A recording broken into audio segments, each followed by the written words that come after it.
দ্বিতীয় মেয়াদে প্রেসিডেন্ট ট্রাম্পের সাফল্য কি, আগামী 100 দিনে কি চমক থাকবে, এসব বিষয় তুলে ধরতে চলতি সপ্তাহে একটি সমাবেশের ঘোষণা করেছে ট্রাম্প প্রশাসন।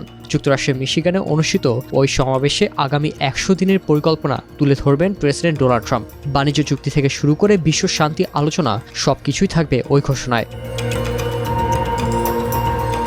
ট্রাম্প প্রশাসনের এক কর্মকর্তা জানান, প্রেসিডেন্ট এখন পর্যন্ত যে পরিবর্তন এনেছেন তাতে উচ্ছ্বাসিত হয়েছে মিত্ররা, অপরদিকে স্তব্ধ হয়েছে প্রতিদ্বন্দ্বীরা। ওই কর্মকর্তা আরও জানান, ট্রাম্পের হাতে এখনও কিছু টর্পেডো রয়েছে যা অনেককেই চমকে দেবে।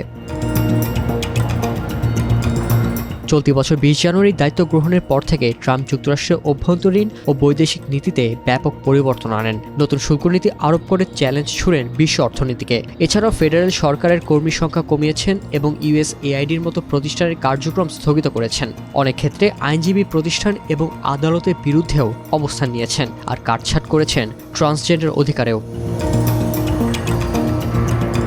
হোয়াইট হাউস জানিয়েছে, মিশিগানের অনুষ্ঠানে ট্রাম্প তার অর্থনৈতিক পরিকল্পনা, অবৈধ অভিবাসীদের বহিষ্কার, বৈদেশিক নীতি সংস্কারে নিজের অবস্থান তুলে ধরবেন।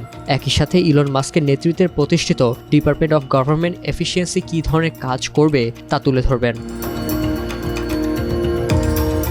নাম প্রকাশ না করার শর্তে রয়টার্সকে হোয়াইট হাউসের এক কর্মকর্তা জানান, ট্রাম্পের দ্বিতীয় মেয়াদ হবে রক্ষণশীল দর্শনের বাস্তবায়নকাল।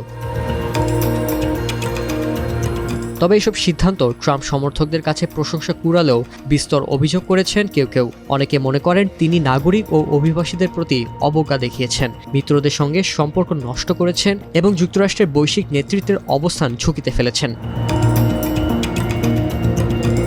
ওই কর্মকর্তা আরও জানান, সামনের দিনগুলোতে নির্বাহী আদেশের মাধ্যমে ট্রাম্প যে পরিবর্তন আনবেন তা হবে পাহাড়ি ঢালু বেয়ে গড়িয়ে পড়া তুষারের বলের মতো, কারণ এতে একাধিক দেশের নাগরিকদের যুক্তরাষ্ট্র ভ্রমণের নিষেধাজ্ঞা আরোপের মতো বিষয়টি থাকতে পারে।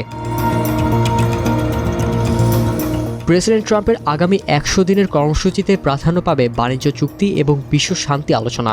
সম্প্রতি ট্রাম্প ঘোষিত পারস্পরিক শুল্ক আরোপ কার্যক্রম স্থগিত থাকলেও আগামী দিনগুলোতে কিভাবে এগিয়ে নিয়ে যাওয়া যাবে তা থাকতে পারে ওই ঘোষণায়। রাশিয়া ইউক্রেন যুদ্ধ বন্ধের প্রচেষ্টা নিয়ে জানাতে পারেন নতুন কিছু।